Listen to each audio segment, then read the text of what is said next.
Hi,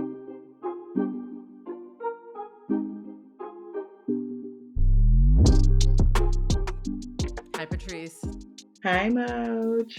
How many times have we talked today? Twice, but that's like we usually talk like 5 times a day. At this point, I talk to you more than I talk to my mom, and I talk to my mom a lot. Same. I talked to you, I talked to Sarah Kayla, and I talked to my wife. Okay.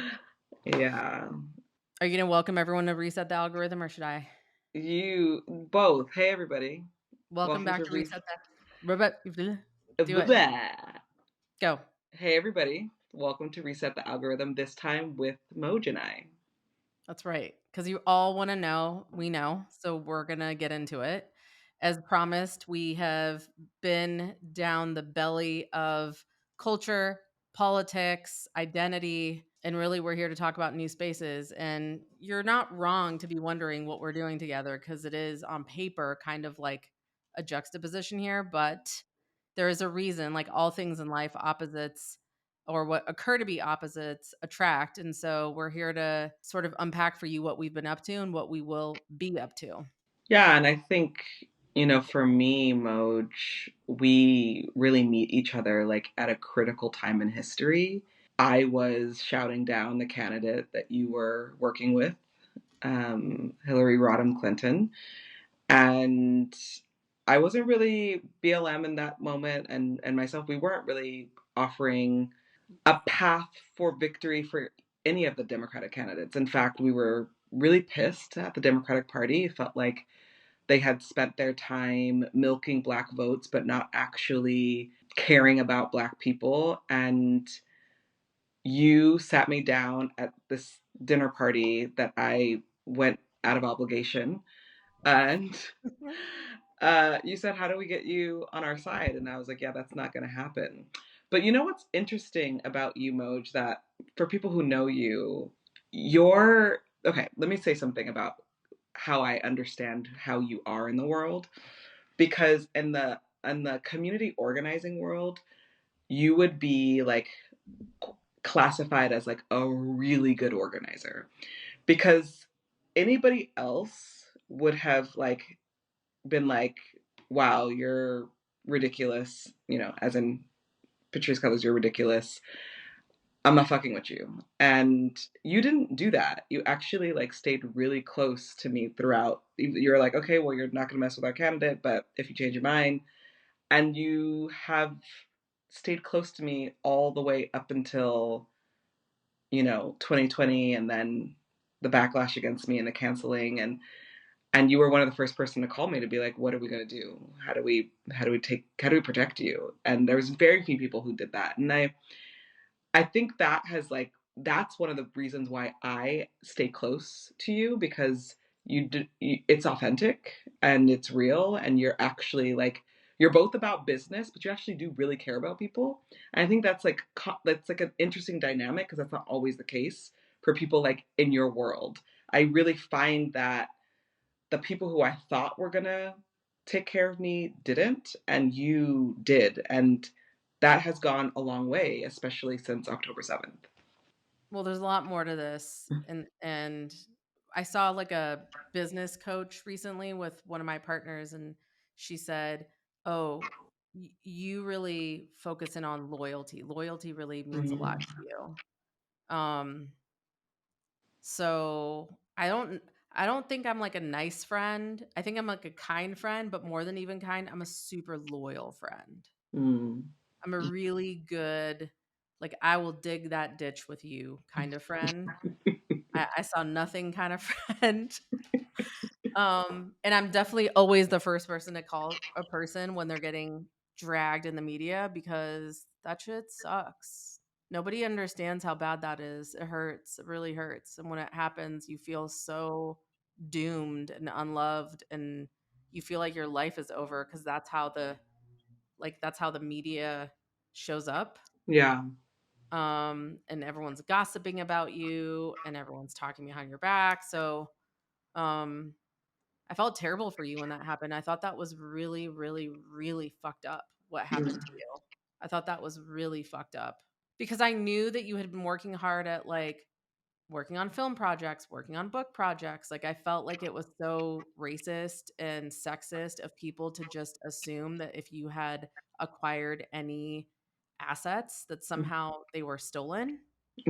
I'm like, this is racism 101. Like, Mhm. this is like the thing that we're fighting against, and there's no benefit of the doubt here. There's not even an opportunity for an investigation. There's no opportunity for Q&A.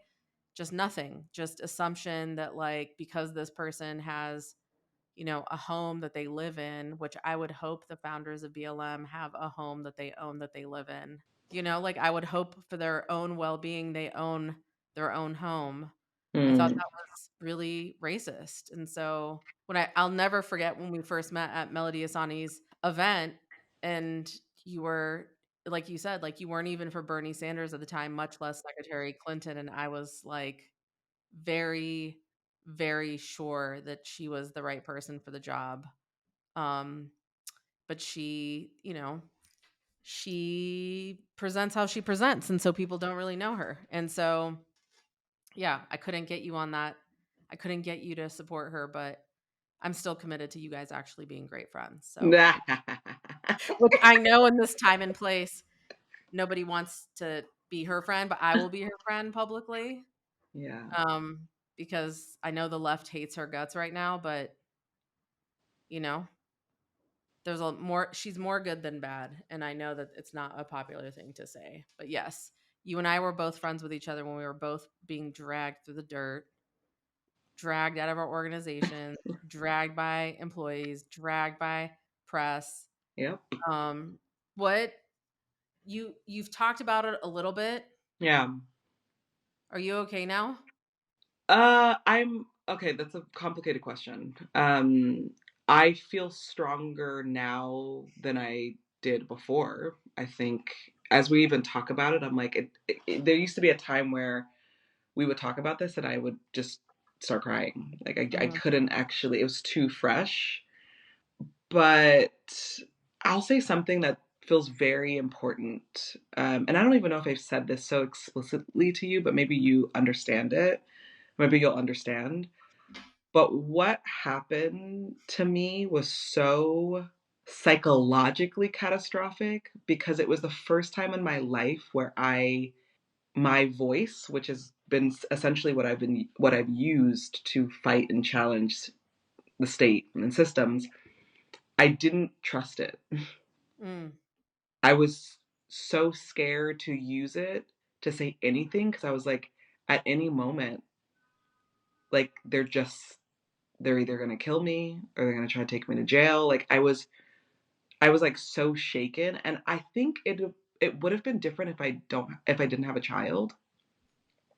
But most people don't really know a mom because I don't talk about my kid, I don't post about my kid for safety reasons. And so there was this way in which the campaign against me, because it was a legitimate campaign, shrunk me in a way that I had never witnessed myself before. I didn't know this new person, and I didn't know what to do with myself. And it was the first time in my whole life. You imagine, Moja, I've been organizing since I was 16 years old. Like all the ways that I've been taught how to push and challenge a system, I couldn't trust it anymore. I couldn't trust myself. I couldn't trust the people in it. It feels a little bit different now. I feel more trust in myself. I don't feel like I'm all the way there. And I still, I still get harassed and I still get the death threats and I still get the drones and the paparazzi. But I've been thinking a lot about this, which is like most of our civil rights leaders were killed or went crazy. We don't have very few examples of the life after a thing that you built. Um, we have all these examples of like the martyr, the assassinated, and then we read about them and we romanticize them, but nobody talks about the people who stay alive. And that's me. I'm alive still. Like I'm lucky, and I'm still trying to figure out what I do with being alive. Like, and that's something that you're kind of pushing me on. mhm. I am. I am, and every time I show up in public with you, people are like, I see it in their face. They're like, "What's going on?" I'm like, "You know what's going on. What's going Well, on? I mean, that gets me to a What's question. Go ahead. We're in trouble. We need to get it together. Like, we need to yeah, like, you and I are like, "We're gonna go to the Skirball on a Sunday afternoon with Rabbi Sharon Brous." Like, I'm sure people are like, "What is going on right now? Yeah. Why am I not at brunch? Why am I not hanging out with my friends? Why am I not home chilling, doing whatever?" Every single free moment you and I have is spent reading a document, reading a report, having a conversation, talking to someone. I think we're doing something that people are not willing to do right now, which is just being in the question. Yes. We are in the question. We are in the "why is this happening" question. Yeah.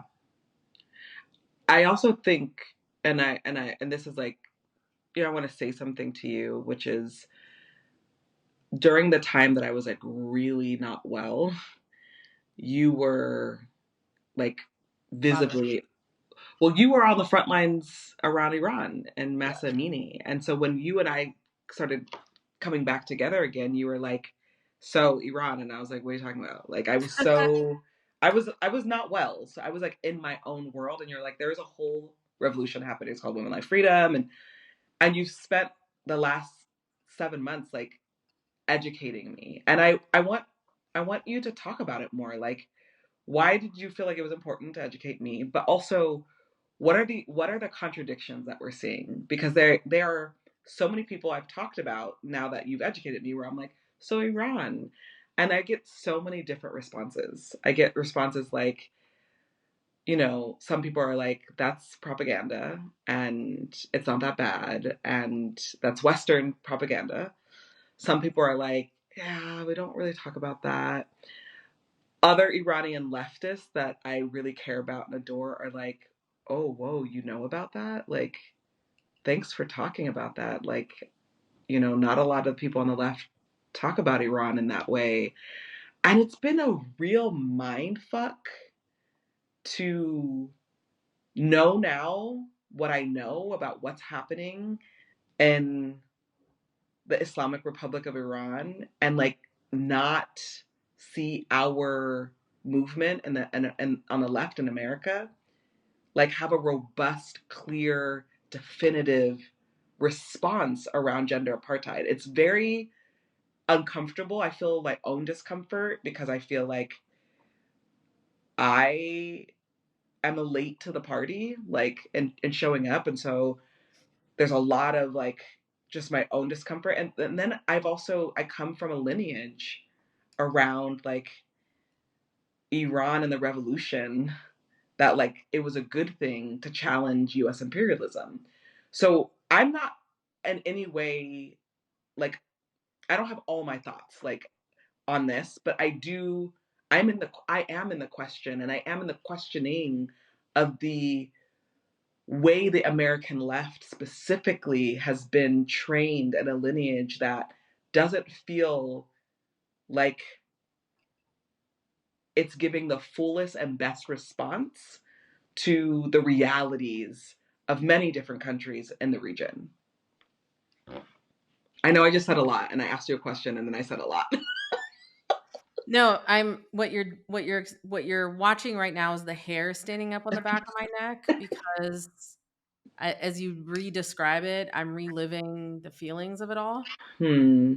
Um, the pandemic was brutal. I went Yeah. through a very publicly painful time, which was essentially the death of my ego.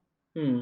It was also reconciling with my own trauma, abuse, the ways in which I had been groomed, the ways in which I had been, um, the ways in which I had experienced predators, the way that I experienced how my own ambition left me vulnerable to those who had bad intentions, Yeah. and also my own shortcomings. And Yeah. there was a lot to reconcile with because there was a lot there. I left home at 16, so I'm kind of rough, you know? I'm like a little bit rough and I've come up a little bit rough. And when you come up a little rough, your skin is uncomfortably thick. So you have to like work really hard to make it softer so that you can find your way to get along with normal people. Hmm. You have to really work hard to like come back to like someone's stress, someone's tears, someone's upset, someone's experience, like because you have just been spending decades shutting that down inside of yourself, Yeah. training yourself out of having that experience. So, like, training yourself back into like paying attention to it, being interested in it, Yeah. so that you can be interested in other people Yeah. has been like a real, at first, it was like a miserable exercise, and now it's turned into a fascination. Hmm. Where I'm like, "Oh, like, someone's crying. I wanna know, like, what's going on over there." And that has been a lot of, like, work, Al-Anon, therapy, psychedelic modalities, Yeah. talk therapy, um, you know, it's just been a lot. And so when Gina Massa Amini was murdered, it was like, a wake up. I Yeah. cannot explain it. It was like this front thing opened up here, Yeah. very big. Like it was like a huge explosion of an awareness and awakening inside myself. Hmm. And it was the first time in a long time that I felt strong, capable, and that I had something to give. Hmm.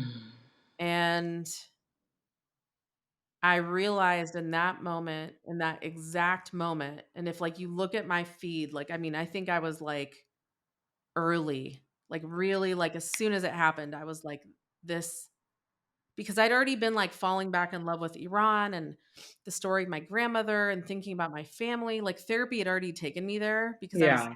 really already in the trauma of being a diaspora kid already.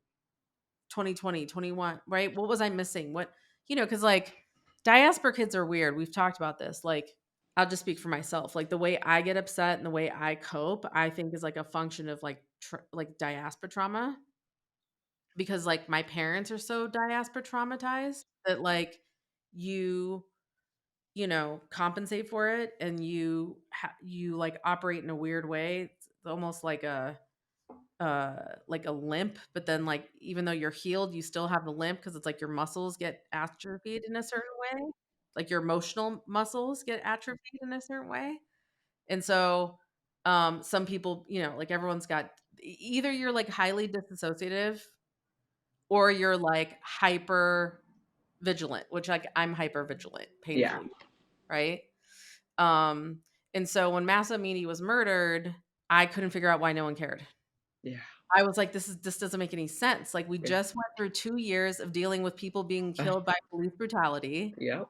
We just watched people rioting in the streets and, like, people showing up for it, and then I was like, "So, well, like, where is everybody?" Yeah. And so when no one showed up, I was like, oh no, we're going to show up. And we took out the billboards and we took out the Times Square signs, and we like got with Hillary on running the ads in the New York Times, and we started working with all the activists. And so as I got further and further invested in the space, I became painfully aware of the fact of what my parents knew, but I never believed them, which is that this regime is the most maniacally organized coalition there ever has been in the history of organizing and coalitions. Hmm.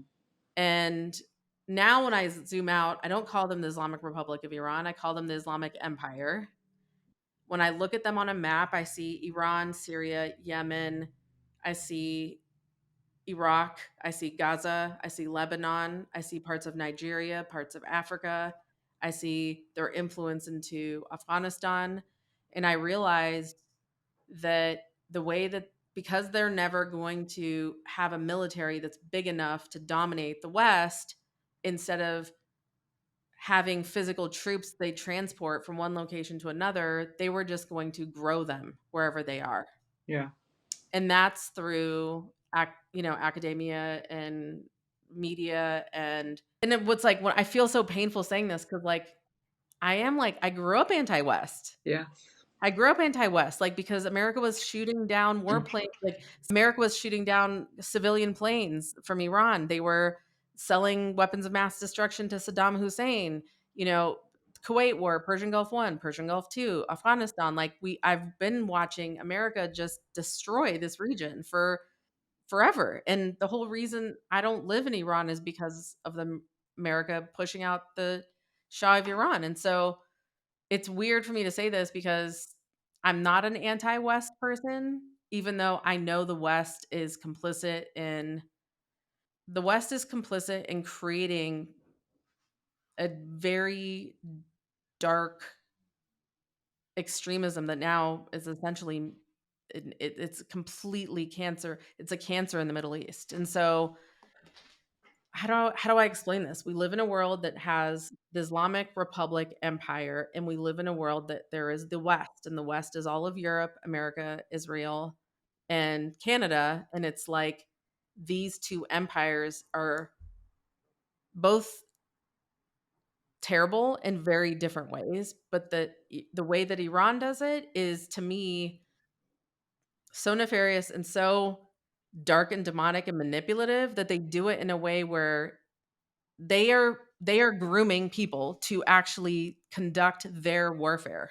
That's Yeah. what they're doing, and they're good at it. And so I became sort of mildly obsessed with them because I was like, why are they so cool with black people? And why does Malcolm X have a stamp? And why does Mandela have a huge park in Iran? And what's up with all of these Nigerian Shiite Muslims coming back and forth from Iran? And like, why are they tweeting to like, Laura London when Nipsey Hussle is passed? And like, they're so inclusive and diverse. And then you watch them like in prison and beat and kill and rape, and then when you started to read the reports of the ways in which they rape and kill young women for essentially asserting freedom of expression, their freedom of speech or their lack of freedom of speech, their passion and their decision to want to have body autonomy, like watching these people systematically beat to death and watching the left say no,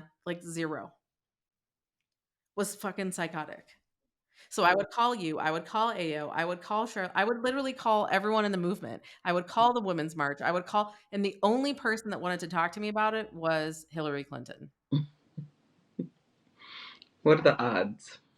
The odds were that she had been there. She No, had a of course. hand. Yeah. She knew. She was like, this is what happened. This is what it is. You know, it's been tricky for me. Like it's obvious to me, like the that we should all be rallying for the end of gender apartheid. Like that's a big like yes, that's what we should be doing. And I really think there are a couple things happening. This is like my assessment. One, people really do hate women, even You our can own movement, you can say that again. because this would never happen if this was solely about race. Like this would not happen. And I really think this is like deep internalized misogyny and sexism and the just hatred of women, where we can't get ourselves to coalesce around the ending of gender apartheid. Like, and that is going to be a big challenge, I think, for us and the work that we're doing, um, to rally the left. I think another thing that I've learned over the last several months is we have willingly allowed ourselves to be terrible to each other over what I would say like a purist political line or framework. There's been very little information gathering, talking to each other. I mean, how many people have unfollowed you, Moj, or unfollowed me, or, you know, people questioning my loyalty to a particular framework. And this is a problem to me because we all should be wanting ourselves to evolve. We all should want to, if you have more information about something, you should be able to evolve in your understanding of it. And there is almost like this bullying that there's only one way to think about something, there's only one way to protest something, there's only one way to align with something, and it's left a bad taste in my mouth. Um, and I've also like um, I don't want to turn into I don't want to turn into that. It's So hard not to. exactly. Exactly. And I know that turning into that actually doesn't help us evolve. So I think I'm like, I want to talk about how, like, so many people are kind of confused about our relationship because like, I'm just gonna be like super crass. I'm the abolitionist, you're the venture capitalist. Like, and we have our own debates around it. And I want to talk about it a little bit more here. We both like Air One. We both like Air One. We can start there. Who doesn't I like asked you everyone? this. I was like, "How can you be an abolitionist and be an Air One?" Eh? Eh? Yo, it's good stuff. I'm just saying, it's like abolition. I don't know about abolition and Air One. As an abolitionist, I look forward to not seeing you at Air One. But I'm just saying, this is. Listen, I I like know. I get it. I've Erewhon. been called every you. I read you that quote that girl sent me. You are a dirty imperialist, colonizing capitalist. She ended it with a capital C, capitalist. We see you out there investing in these companies so you can get rich. I was like, yes, 100%. That's what I'm trying to do. But I'm also like one of the few and rare people that live on a cap table. Like 99.9% of who controls capital in this country are white cis men. Yes. So why would you not want me to succeed and thrive where I can potentially be the next shareholder in OpenAI or Olipop or Uber or Spotify? Like why would you want less diversity there, not more? Hmm. I don't get that. I'm like, you want diversity, but I'm trying to move into diversity in these undiverse spaces. And when I do it, you call me a sellout. Well, here's the thing. Some I'm going to Air people, One. You guys can come or not come. It's on you. I'll say this from a framework or like a leftist anti-capitalist framework, we are taught that no, there's no diversity inside of capitalism because to diversify capitalism doesn't actually end racial capitalism. It doesn't end white supremacy. It doesn't bring us closer to liberation. So there's an argument here around why people don't understand your role. I will say something though. I agree with that framework, but it's political purist framework because we actually do live in a capitalist construct. And we are all actually capitalist because we're in it. Like you can have a pedagogy. Like I do believe in socialism. I do believe in Marxism. Like that's just the reality. I That's do what I not believe believe in. in Marxism, just to be clear. Exactly. So there we are. You don't But believe in Marxism either. Come on. I do believe in Marxism. I believe Cool. in Then you're okay. In effect, you're signing the title to your house over to the government. if we were to all No, collectively end up there, I'd be willing to do that. no, dude.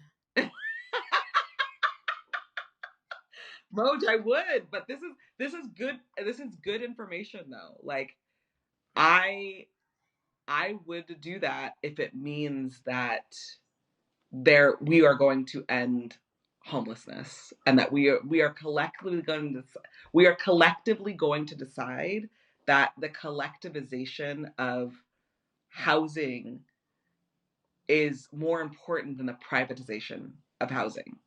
Why can't we just have responsible, conscious capitalism that has socialist? values like healthcare and housing and food and transportation. Like, what, why, why is it like stakeholder capitalism to me is the more appropriate step and something that I think people can like digest and live with because after the pandemic, no one needs to be convinced that we need healthcare, we need housing, we need transportation.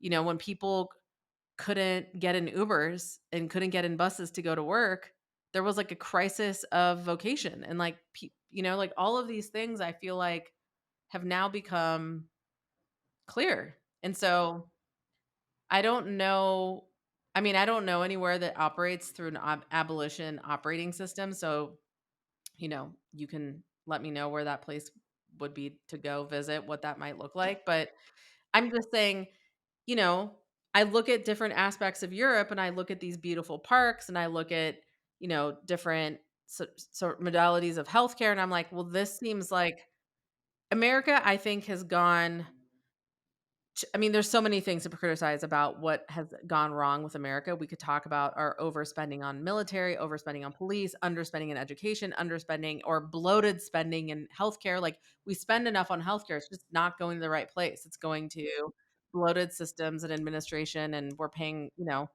a lot of this money is going to pharmaceutical companies. For example, like all of these companies that made a fortune during the pandemic making a COVID-19 vaccine, like that's clearly capitalism gone wrong here.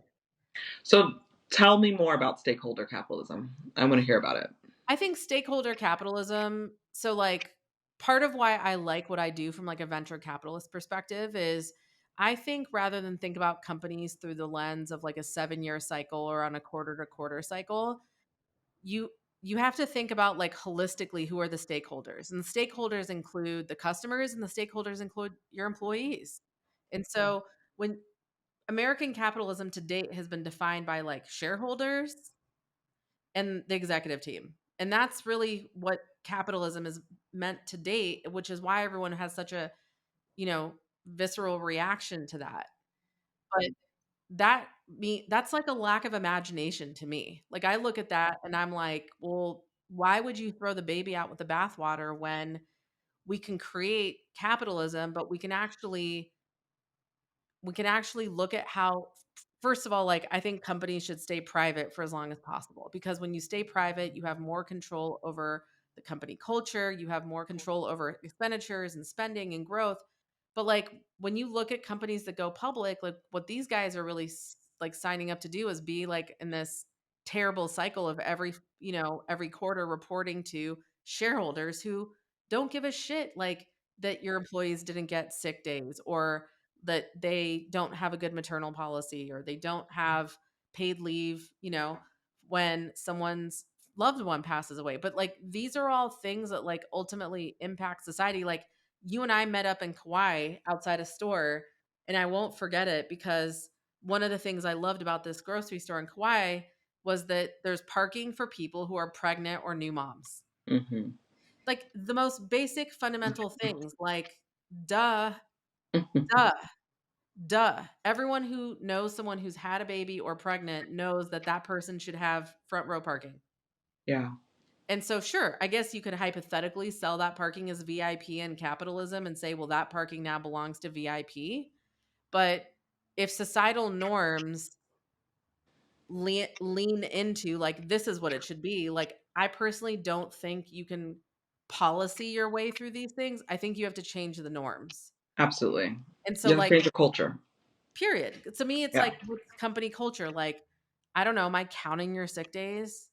Am I counting? Am I looking at because that's how my company had to be because of like how we answered to shareholders. It was really crazy KPIs and OKRs, and everyone was going nuts 24/7 on deliverables. But Yeah. companies are really an organization of people and ideas and they're meant to create financial outcomes. So like you need to include your employees and you need to include your customer. Hmm. Like your customers' feelings and their patronage matters to your bottom line. And so to me, I feel like step one is we need more Black, brown, queer, and women funded running companies, making decisions. Like, we live in a world where there's a fraction of S&P 500 CEOs are women, much less women of color. Women are 2% of all venture funding. Women of color, Black women, are 0.002% of all venture funding. Like, we haven't even tried economic inclusion. We Yeah. haven't even tried it. So that was beautiful. I will just say I want to say a few things about that because especially this last point, we haven't even tried it. Ariane Simone, Yes. part of the issue and my assessment and my framework around trying to diversify capitalism is it's not actually possible under white supremacy. That's right. I agree with that. And so when we've had this opportunity over the last 500 years, if we think about the moment of the Well, emancipation, well, can we call it whiteness supremacy as opposed to white supremacy? yes, we can. I Okay. like that. Because I think there is a distinction between white supremacy and whiteness supremacy, I which agree. you and I agree white people and whiteness is not the Yes. same thing. Love that. I really Okay. actually love that a lot. Whiteness supremacy. That's great. Okay. Um so if we think, and I just like want to do a history lesson and then like we can do a part 2 of this because I actually am really excited that we're talking about this. Um, because one thing that people don't know and understand about me is that like I really have been trained in like economies and like understand them really well. And I think that under the current infrastructure that we live in, it's almost impossible for the whole of, let's say, Black people to actually build capital because white people and whiteness people are so fearful of Black people actually having any form of economic and political power because it goes against every single cell in their body about what Black people should be. Back to this question around abolition over capitalism, to me, the reason why I really use that term abolition, and I'm actually going to start using the term abolition democracy.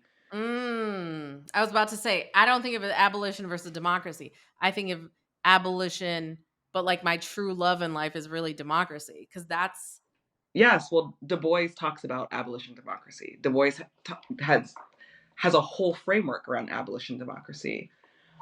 But Black people would be in a very different place if whiteness supremacy didn't exist. Like, I think I would really believe in this argument around the possibility of a diversified capitalism. But every moment that Black people have tried, the Reconstruction was a whole moment of Black businesses, of Black cities. We just celebrated the massacre of Tulsa, which was an entire Black city that was burned to the ground by white mobs. Every point in history where Black people have tried to develop material resources through a capitalist framework, it has been impossible. So I don't know how to argue for capitalism as a viable future outcome if we've seen over the last 500 years we are not just excluded, we are violently removed. And we're looking at Ariane Simone be violently removed from the possibility of building out a venture capital business that can actually resource Black women. And so I don't even feel like like your framework is impossible. I just don't know if it can happen in this infrastructure. well, I think we have to change the infrastructure. Okay. Yeah. I How do we think do the that? infrastructure has to change, and I think the people in charge have to change. Like, I'm pleased when I wake up and read that like Iceland's presidential election is between 3 women. Yeah. That wasn't Same. always like that.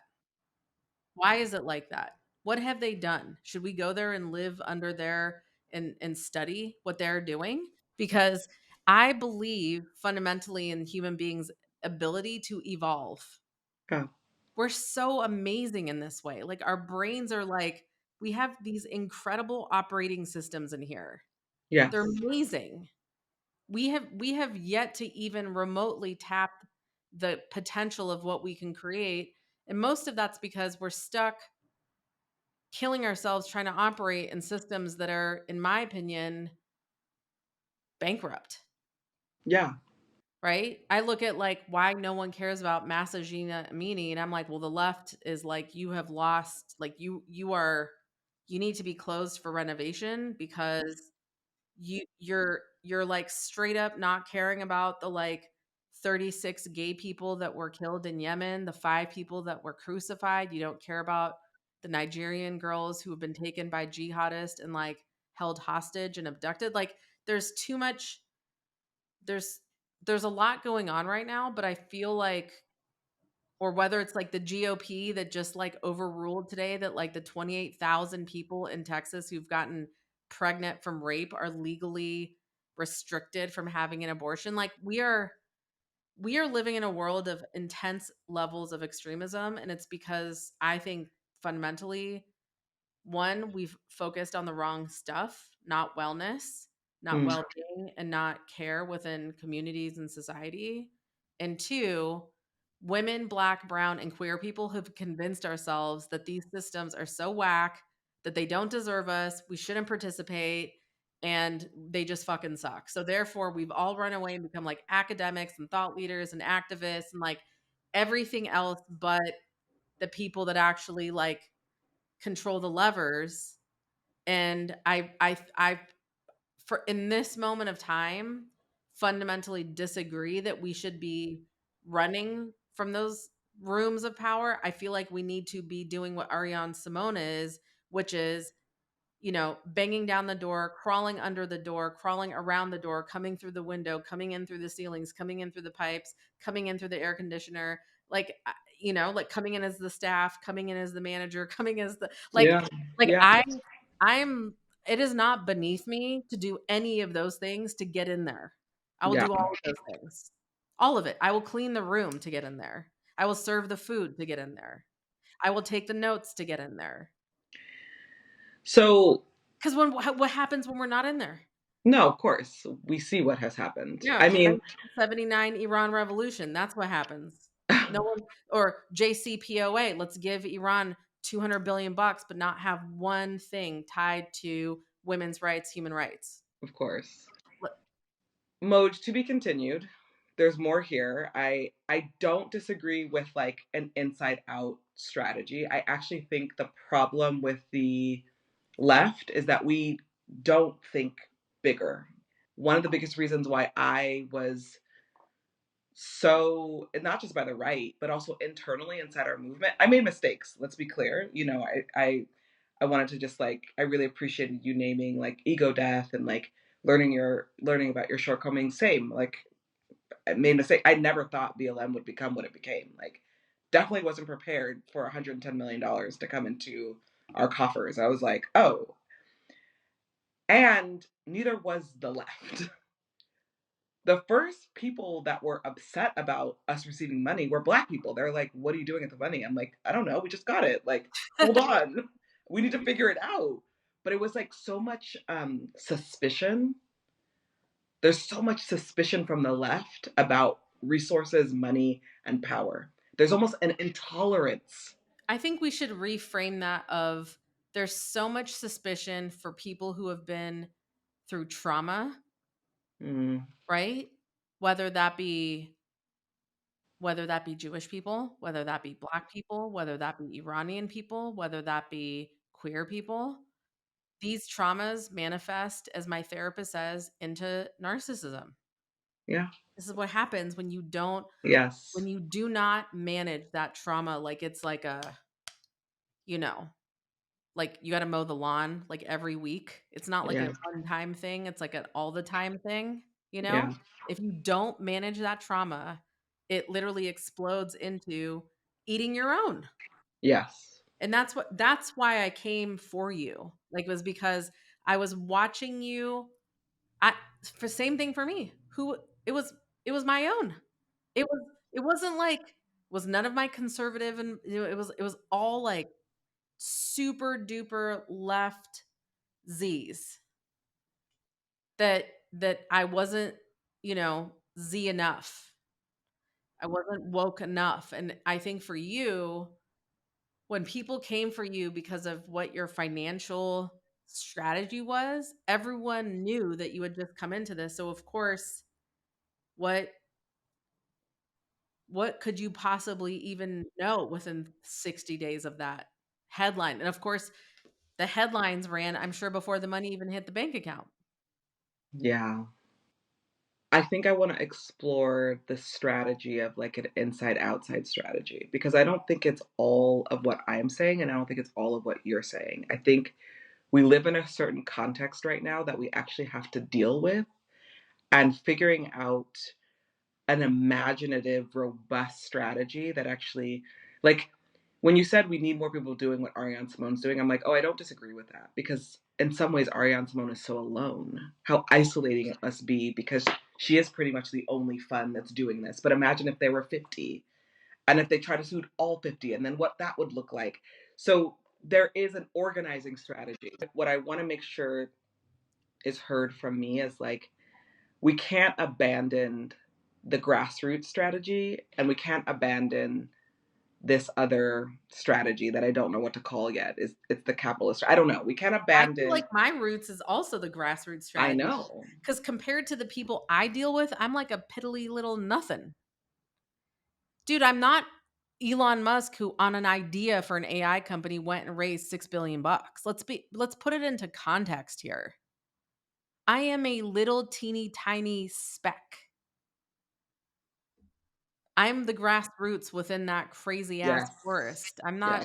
I'm not the system. I'm not the operating system.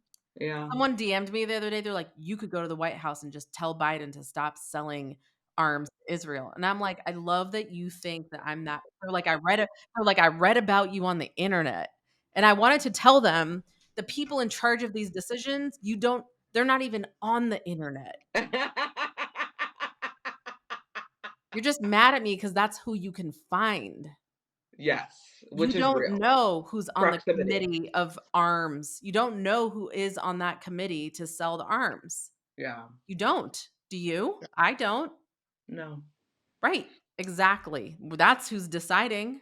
I'm not Yeah. deciding. I'll say this and then let's talk about reset and where the hell we're going with it. I agree. Senator, I want to hear what you have to say. I am interested in a robust strategy that looks at a new way of relating to all of these things, like all of these systems, and looking at, we sat together the other day and we did Zone of Geniuses. Like, imagine if we got some of the most like amazing leaders from across political spectrum in the room to be like, what's our zone of genius so that we can save the planet? Because that's what we're trying to do. I'm not just trying to save this country.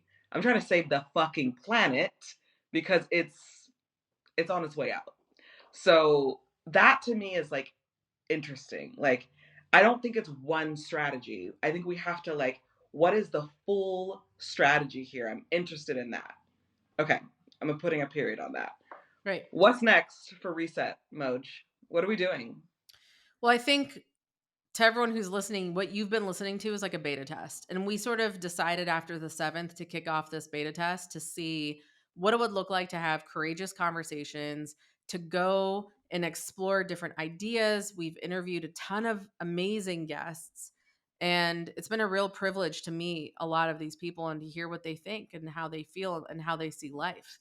I think going forward, what we've really decided through this beta test is our team has come together to talk about an always on organization that's really here to be a media literacy partner to people on a go forward. And so, what that looks like for us is coming back in the fall, coming back and launching 3 new shows. Reset the Algorithm will continue to be the show that you've been listening to. you're going to fine tune and think through Patrisse is bringing to market, whether it's artist to artist or an exploration of abolition. And the third show that we're really excited about is really focused on gender apartheid. And I think the number one thing that everyone has to think about is we have never tried to live on this planet, not once, without the oppression of women. We have we have lived here and operated as such with all of the success and failures of humanity without ever one time. We're willing to literally throw systems in the toilet rather than literally not have gender apartheid and oppress women. Yeah. I am willing to literally bet a limb that if we could literally not just end the legal belief and understanding and mechanisms of gender apartheid, but like the actual cultural, like, why did people need to see a video of Cassie? I didn't. Did you? Hell No. no. No. I don't need to see videos. I don't need to see videos of what went down in on the 7th. I don't need to see those videos. That's right. I don't need to see the videos of moms losing their children every day. I don't. You know why? Because I literally just believe women. That's right.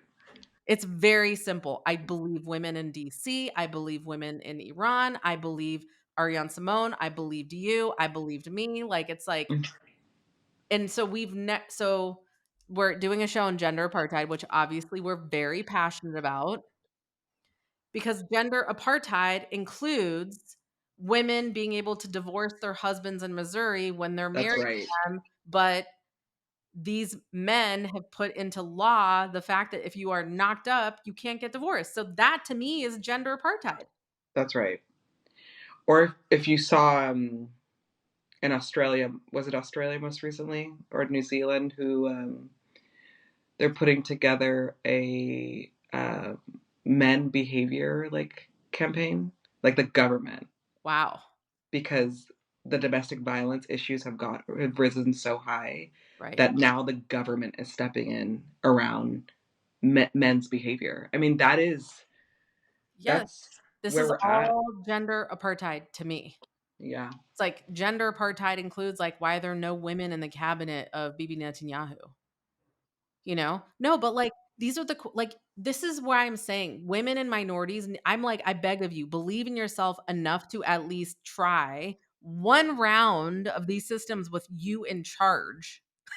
In charge, like just being in there because we're like, well, these systems don't include us, so we're just going to destroy the systems.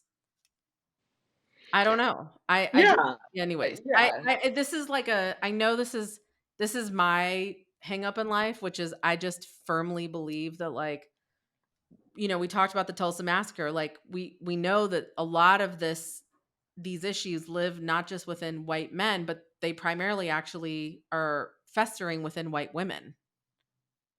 That we know Emmett Till, we know the Tulsa massacre, that was insinuated and created by the fears and fantasies and violent visions and perspectives of white women. And so I think you and I have a unique opportunity to transcend those relationships with white women who want to transcend those relationships. I think people are hungry to transcend right now. And look, I just lost 2,000 followers. So I just posted my self topless with Future, and we both showed to the world our gorgeous, handsome chests.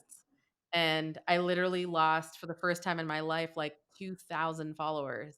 And even though this has happened, even though I woke up last night a little scared, I'm not gonna lie to you. I did wake up like with this weird feeling of like fear, like what if I am in danger physically? Like what if Hmm. people are so like homophobic and transphobic that like they don't want to come after me for Iran stuff or other stuff, but like this one thing. This will be it. Yeah, because I've never had people do that to me before. I've never had that happen to me, which is crazy. But anyways, I still remain optimistic. I don't know. Maybe I'm just like naive. Some people think that. Well, you're built different. I think those of us who remain optimistic are actually built different, and those of us who remain optimistic, it's like our brain does that so we can change things. Like it's a part of evolution. Like we have to. Otherwise, if everybody was not, then we would not be where we are. Yeah, I mean, listen, I know that you have been like this reset really like kind of brought me in as part of the family around artist to artist and true Gemini fashion. I'm rethinking like what next season will even be. I do want to explore abolition, democracy. I do want to talk about like I'm thirsty for like how do we really put the things in place that we believe in. Like I'm thirsty for that. I'm thirsty for like a lab. Like how does reset become our laboratory for the world that we want to build? Like how do we do that together? And I'm, I listen to a lot of podcasts. I listen to a lot of people. I read a lot of things, and I'm just woefully uninspired. And I want to be re inspired. And I'm hoping that Reset can actually help us re inspire ourselves, but also re inspire other people and imagining not in this like airy fairy way the world that we want to live in, but really how do we put that into practice? We all are obligated to build this new world. We can't sit around and wait for other people to do it. And so I want Reset to be that laboratory where we can show people how it can happen in real time. Well, you have your work cut out for you, as do I. And I will say that democracy is an opportunity and an obligation. I take the second part really seriously, which is the obligation piece of it, because it only gets better if you it's like a garden. You have to like actually tend to it on a Yeah. regular. And you and I are in a place where many of our friends, we're watching them. We were talking earlier today about Saul Williams and his post today. And my phone just like went full ape shit when he put up these posts about Hamas.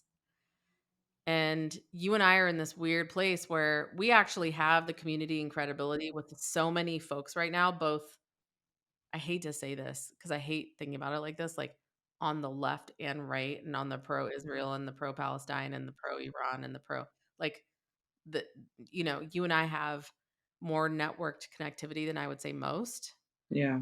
And so unfortunately, like I mean, I feel like you and I sat down for a good 7, 8 months, like kind of like looking for someone else who was going to come do it so we could just be like, cool, like let us know if you can like bring the cheese plate. We did.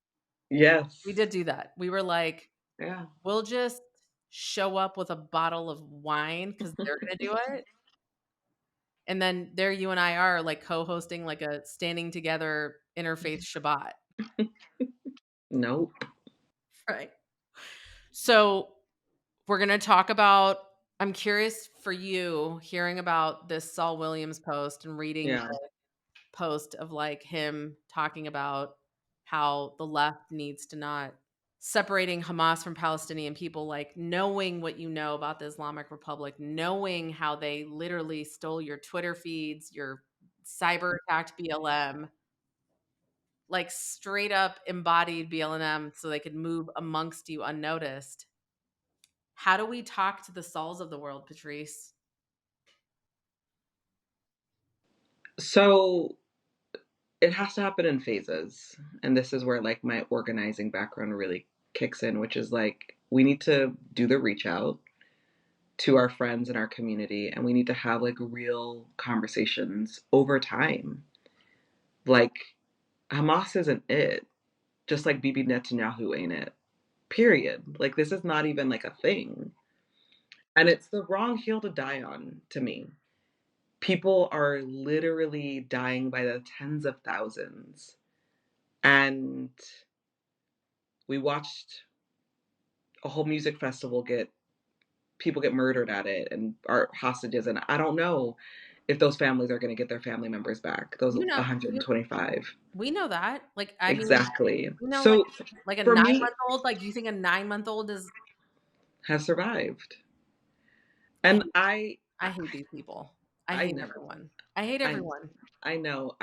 Here's a thing though that I think is important for us to remember. A lot of the information people are receiving is through social media. Okay, I've been talking to Avriel about this, which eventually we'll have on the show because we need to, which is there's something that happens to our brains when people are just talking at you for hours and you're just scrolling for hours, but you don't actually get to have a real conversation and a back and forth. Yeah, Like, it's called brainwashing, Patrice. exactly. That is shoreline to brainwashing and like, your inability to like think critically. We all think we're thinking critically because we're standing up for a particular group of people, but we're actually not thinking critically right now. Most of us aren't thinking critically, and we're in our trauma bodies and trauma brain, and we're just regurgitating traumatized content. So I say that all that to say is like I saw Sal's post, I was really shocked, and I was like, ugh. And I reached out. You reached out. I also reached out, and I'm looking forward to talking to him and being like, friend, let's talk about this. Because the other thing we can't do is like, at least in my opinion, is like we can't yell at people. Like we just can't. Like people need to feel people need to feel like safe, like they can have their thoughts. And I think we need to bring people into a different kind of conversation. And then I really do think we need to do like some sort of in-person touring about what we've learned. And maybe it's through Reset. Maybe part of what Reset does is like show up to people's cities and we introduce ourselves and we talk about these things and we ask good questions and we do a back and forth because we've lost the ability to be engaged with each other, and it's the war of who's right now, and I, I can't It's live like not just that. the war of who's right, because that was the Trump era. It's the war of who's right and entitled to kill. Yes, That's the part that's a good point. this is the part that's like breaking me into 100 million pieces. Yeah, It's what makes me fight with my like extreme, I don't call them Zionist friends, I call them my pro-Israel friends because like they're not, it's like they're on some other next level place, yeah. or the pro the pro-Palestinian folks that are have crossed over to like aligning with a Hamas ideology or Houthi or Hezbollah like ideology. Those two crews, when I talk to them, they sound the same. They talk the same, they express the same, and they both want the same thing, which is to kill other people. And I think yeah, I don't think you're wrong. I think what people don't understand, at least this is like my framework, is that Um, I deeply believe that part of the evolution of the human species is to be nonviolent. Duh. What the I mean, I'm so confused. I am literally what in the I am literally shook right now. The fact that everyone's like, I'm really proud of myself for not killing someone. Like, what? We are so amazing. We are literally capable of the most ridiculously amazing invention. Look at this camera. Look at this mic. Look at Zoom. Look at fucking ChatGPT. Look at all. But our trauma response around protecting ourselves and our own, that is part of a trauma response. Violence. Our fears are being exploited. And that's because Absolutely. our period Agreed. and our No, no, exploitation no. of our fears have become I big business. agree. I'm Big just business. saying though that people need to hear and we need to promote that the evolution of the human species has to be nonviolence. I agree. It Period. has to be. Non-negotiable. Yeah. Non-negotiable. And I am leading from that place. I cannot align myself with death dealing cults. I'm not interested. I'm only interested in life giving. Guys, the fact that we have to literally be like, I am denouncing death dealing cult. The fact that I am pro-life, guys, hi. I'm running as a moderate Republican GOP candidate as pro-life. I'm the new pro-life. This pro-life cares everything from a woman's right to have health care and make the best medically sound decisions for herself, all the way to what kind of treatment she gets post maternal, also includes Black women who die 3 times more in childbirth, all the way to kids in Gaza and Israel and Iran. Like pro life, guys. Like I'm going full pro life, and I want trans people to get extra pro life, like a lot of pro life. Like I really like just extra, extra, extra. Like if you're Black and trans or brown and trans, like extra pro life for you. Like, let's just go full on pro. Like, I think if we just show up as the new GOP, like we're the new pro life. Reset the algorithm. Pro life podcast. Period. Period. Our producer in the background is yelling at us right now, being like, "That is not the way." This is Okay, the okay, way. but I No. did have an idea, and then we can do whatever we need to do. I was thinking as you were talking, like, oh, what is like the interesting like intersection here? I think what would be interesting is like a capitalist and an abolitionist come together to talk about whose framework is actually going to build towards the human species evolution of nonviolence. Which one of these is going to win? I think that's interesting. And maybe there'll be places where we deeply align, there'll be places where we don't. But I just wanted to name that. I'm curious about that conversation. Listen, there are many capitalist communities that exist where people don't lock their doors. People don't pay for gas before they pump it. People leave money in the basket when they pick up a basket of strawberries. Yeah. Capitalism is what supports those families and farmers and stores and all of those business owners. It's culture that makes it such that you actually pay. Yeah. Let's It's talk about like it. a fucking neighbor. Hello? It's called being a human being. Reset the algorithm season 2. You know We're going to what? dig I'm into just it. gonna say what it is. We need grandmas to get in here and run this shit. Agreed. My homegirl wrote a book, said, her name's Janata, and she wrote a book that's called Get Rid of the Police, Put Grandmas in Charge Instead. Something like that. It's I'm amazing. It's a telling kid's book. everyone's always like, "You're such a great this person, that Yes, my grandmother was very clear. On hot days, you take a Sprite to the mailman. On cold days, you take this. If your son, like my son's 5, like he walks out of the store with a piece of gum we didn't pay for, you walk back in. You pay for the gum in front of him. You make him watch that, right? Like, what the? This is like, who was your grandmother? Social media. No, no. No, no, no. I feel like the blue zones in life have Yes. intergenerational community building, and Yes. from, you learn a lot. Like, and I think like the police would learn a lot. I think like these encampments, like if they had just brought in like 50 grandmas from the Nakba and the Holocaust and been like, we're going to bring these grandmas onto campus. Good luck telling them that the Holocaust didn't happen. Good luck telling them that the Nakba didn't happen.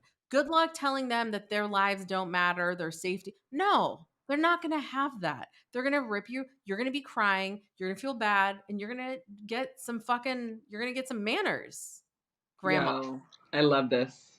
Call So in the grandmas. call in the grandmas. Fuck the patriarchy, call in the grandmas. Fuck the patriarchy. Call in the grandmas.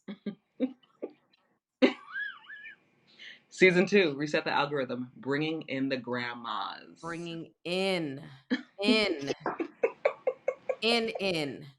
We just need to bring in the grandmas. We need to give women a shot. We need to give people of color a shot. We need to literally prioritize health and well-being and have focus on stakeholder capitalism, which is a interesting experiment. We'll get into the debate, but ladies and gentlemen, or in non-binary, trans, they, them, these, are, her, him, They, them.